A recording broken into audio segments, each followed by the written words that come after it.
What's good, y'all? It's the Demouchets react, and we're back with another video. What we got today, Steve? Today we're back with another American reaction. So excited about this video. If you're new to us and we're new to you, make sure you scroll down, hit that subscribe button, and turn on the post notification bell because we're on the road to 200K. And we cannot get there without you guys, alright? Join the family. Without further ado, let's get into the video. Let's get it. Their family tree includes bankers, industrialists, politicians, bureaucrats, diplomats, military officials. They own everything from AstraZeneca to the Nasdaq Stock Exchange. They own more than a third of Sweden's entire stock exchange. Their web of companies employ over 1 million people, including almost half of Sweden's entire industrial workforce in the 70s. And today, their empire spans more than $275 billion, far exceeding Jeff Bezos, Elon Musk, or even Bernard Arnault. They've got ties to the richest, most powerful people in the world. From the White House to the World Economic Forum, this clan has their tentacles everywhere. And yet, you've probably never heard of their name. You won't find a single one of them on the Forbes billionaire list. And that's because they've worked very hard to stay in the shadows, hardly ever making any public appearances or interviews. Why? Because getting to the top is messy. And getting to the point where you own the entire continent of Europe, you're gonna have a lot of skeletons in your closet that you'd rather not have the masses know about. We don't want to stroke up any envy or any antitrust talk now, would we? Stay dangerous and say hello to the Wallenbergs, the family that owns all of Europe. Whoa, did he just say the Wallenbergs had did some bad stuff to where they got skeletons in their closet because being at the top is messy? So you telling me to be overly successful, sometimes you just gotta get a little messy? To be to the top? If I gotta do all that to be to the top, let me stay where I'm at, in the middle. I don't know if I want to be that high up. That's high up. But they sound familiar. The Wallenbergs. The Wallenbergs. Let's hear about the Wallenbergs. Them some ballers, man. I don't know, cause Shout out to this member of the channel for I couldn't get it out. What you want to say to me? What you want to say to me? If y'all been watching our videos lately, see me on my back. It looked like your wheels was turning up there. So I'm like, no. My wheels turning about what? Talking about, you mean to tell me I gotta do something dangerous? I gotta stay dangerous for a little bit? To be good? I'm joking. Let's see what's happening. Adjusting this video idea, and let me know what video I should do next in the comments below.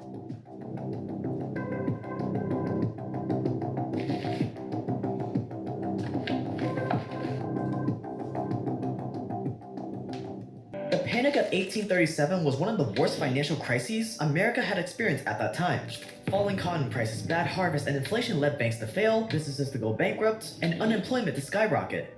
It was a nightmare for American bankers, but it was a very important lesson for a young naval officer from Sweden. His name was Andre Oscar Wallenberg. And in 1837, he had a front row seat to witness the chaos in America firsthand. The incompetence of American banks and bankers gave Andre Wallenberg an idea. He had clearly seen how banks should not be run, and he wondered why he couldn't just take what he learned back to his homeland to open up a better bank over there. He also saw a massive opportunity Swedish banks were missing out on. See, Swedish banks at the time were archaic. It was hard to transfer money between locations, you couldn't get a high interest rate for depositing your money, but most importantly, Swedish banks at the time didn't take the money people deposited into their savings accounts to lend out to other companies. Swedish banks were not lending to other companies during a time when Sweden was in the midst of industrialization. Corporations were becoming a thing. Multinational corporations were becoming a thing. Sweden's railroad network was being built, and Sweden's economy was skyrocketing. All these opportunities needed funding, but none of the existing banks were meeting the need. Think about just how big of an opportunity this was. Today, the idea of banks taking your deposits and lending it out like crazy is the norm. It's why they're so rich and powerful. It's what led to the 2008 financial crisis. But back then in Sweden, banks were not participating in this financial alchemy when it was the best time to participate. So they were leaving an insane amount of money on the table. And if Andre Wallenberg could go back to Europe and establish a new modern bank, he could have the potential to become the most powerful banker in all of Sweden. And the great thing was, back in the 1800s, the banking sector was very different from what it is today. Today, one doesn't simply decide to go and open up a bank. Today's banking sector is so regulated, it requires so much capital that's almost impossible to do unless you either partner with an existing bank or you're already rich and powerful to begin with. And side note, this huge barrier to entry is by design. The big banks don't want anyone else opening up shop to compete. But luckily for Andre Wallenberg, 200 years ago, banking was the Wild West. Anyone could open up shop and start shackling people in debt. You could open up a bank as easily as you could open up a jewelry store or a doctor's office. So with the help of his colleagues, Andre Wallenberg managed to open up the Stockholm and Skilda Bank, or SEB, in 1856. And the SEB was unlike anything Sweden has seen before. It encouraged the public average everyday Joes to deposit their hard-earned money into savings accounts. These savings accounts offered actually good interest rates, so the longer you left your money in your savings account, the more interest it could earn you. So the masses flocked to SEB. Again, this sounds very normal today, but back then, this wasn't something that was available to the average person in Sweden. But just like today, the more money you put in your savings account, the more money you can build interest. The people heard that and started pouring money into this man's pockets. Let me go find some money. Flip the people money. Okay. Little did those customers know that the money they put in the bank wasn't being kept safe for you in a big vault in the back. No, Wallenberg would then take your money and then lend it out to other people and businesses during the best possible time to be lending out money in Sweden, during industrialization. And for Wallenberg, it was a gold rush. The SEB became so popular that it quickly took over Sweden's entire banking industry. Sweden had become conquered, but not by a foreign power, but a domestic one, and the weapon of choice was banking. Suddenly, the Swedish people either had their money with Wallenberg, or they were slaving away to pay off the debt they owed to Wallenberg. And the way they slaved away to pay back the debt was by working for a company that owed money to Wallenberg. It was genius. But the Wallenbergs didn't stop there. Sure, their family fortune was growing at an exponential rate, but they're bankers. They know they can't just let all this cash sit there not working for them, but where to invest all this cash? Why not just buy all the companies in Sweden? That way, the entire population of Sweden would have their money deposited with the Wallenbergs, they would also owe money to the Wallenbergs, and to pay off that debt, they would have to get up every day in the morning and go to work for a Wallenberg company. A Wallenberg company that owed money to, you guessed it, the Wallenbergs. It was simply the last logical step in the financial enslavement of Sweden, and it would propel the Wallenberg family into the 1% of not just Sweden, but the entire world. I don't know about all that.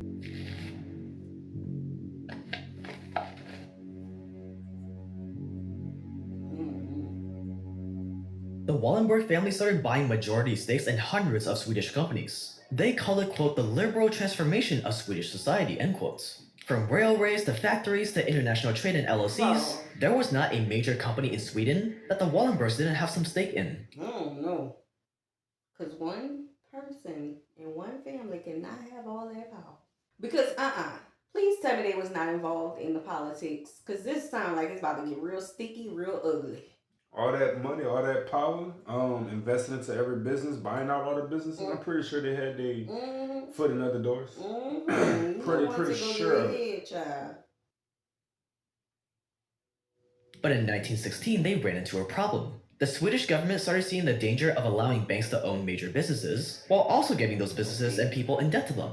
So the Swedish government passed a law that made it nearly impossible for banks to own long-term shares of industrial businesses. But the Wallenbergs weren't so quick to give up.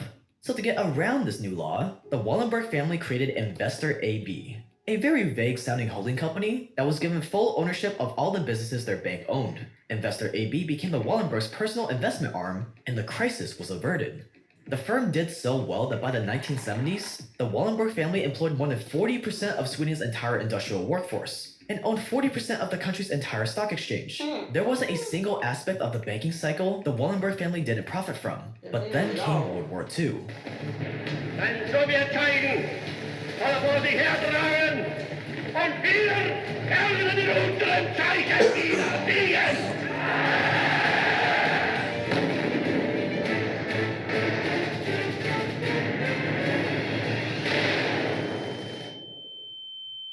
And the Wallenbergs were left with a decision. Which side of the war would they profit from? The Allies or Hitler? So the Wallenbergs decided to take a page out of the Rothschilds' playbook and said, ¿Por qué no los dos?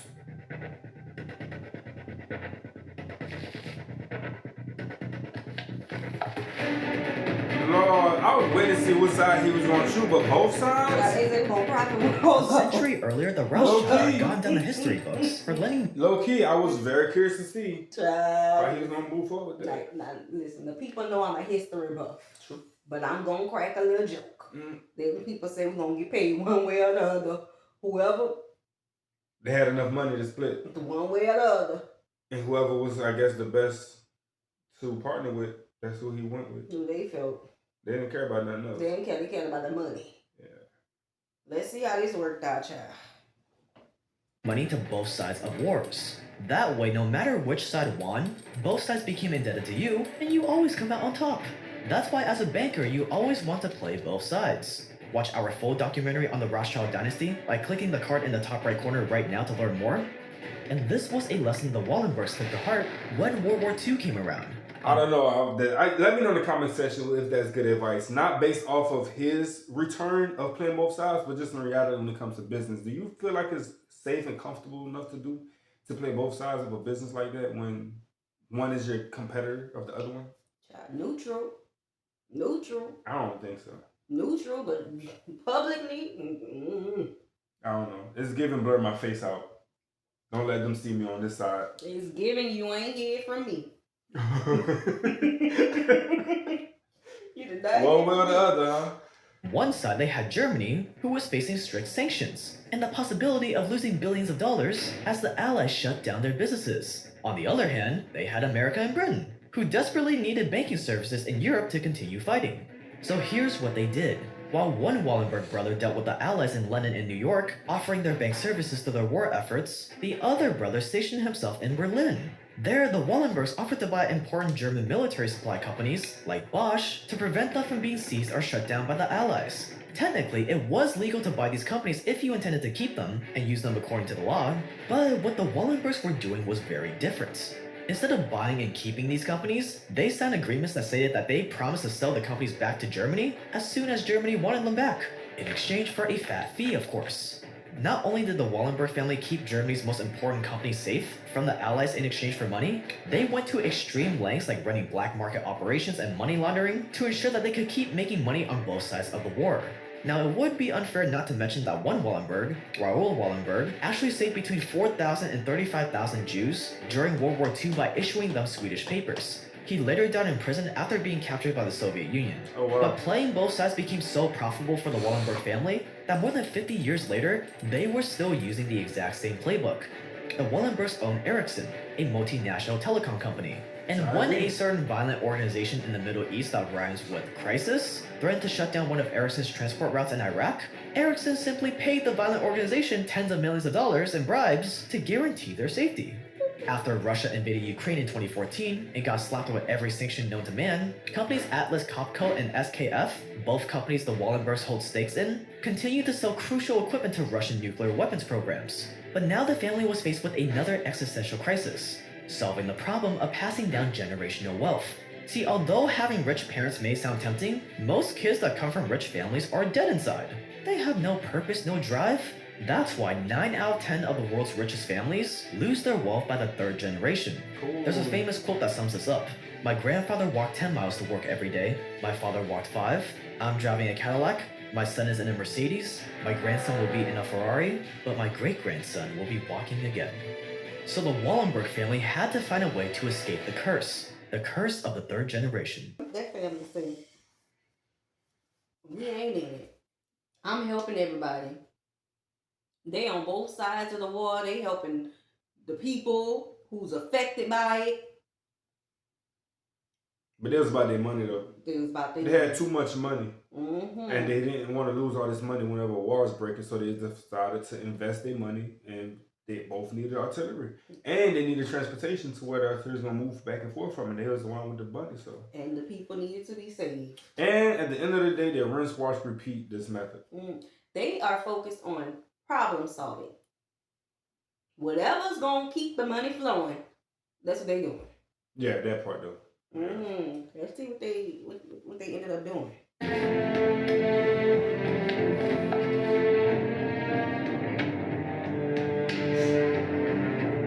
Instead of passing down the entire Wallenberg family fortune to 1 or 2 sons, most of their money is kept in family-run foundations, while dozens of family heirs are each put in charge of different foundations and businesses that make up their vast empire.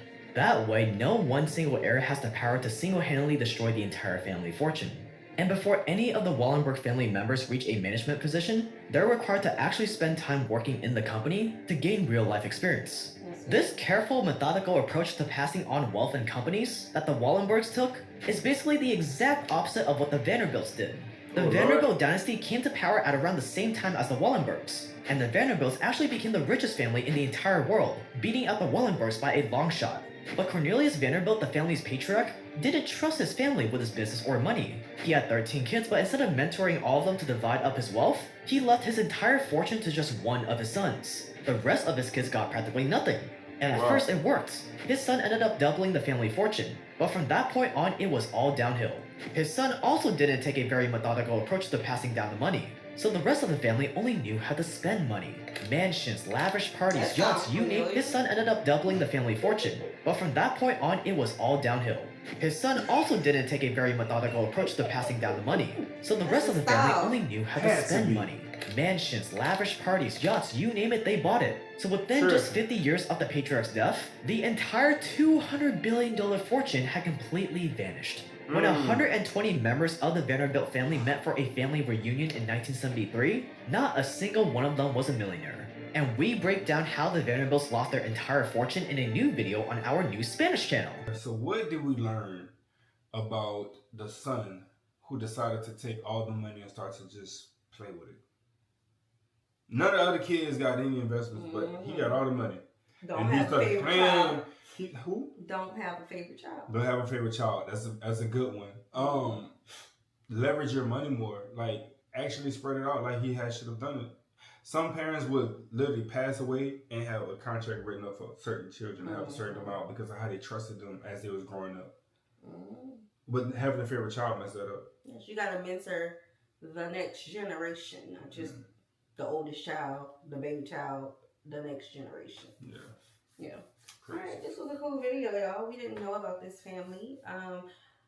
I say we didn't know about this family, but it sounded familiar, and yeah, I feel like we may have heard about the family, but it's been a long time. Unless you're like obviously studying them, and you're trying to really realize how this money situation work, Connect dots. Connect dots. How does money work? Who has what powers? You know what I'm saying? And how can you learn from this? Then it makes sense. But we don't.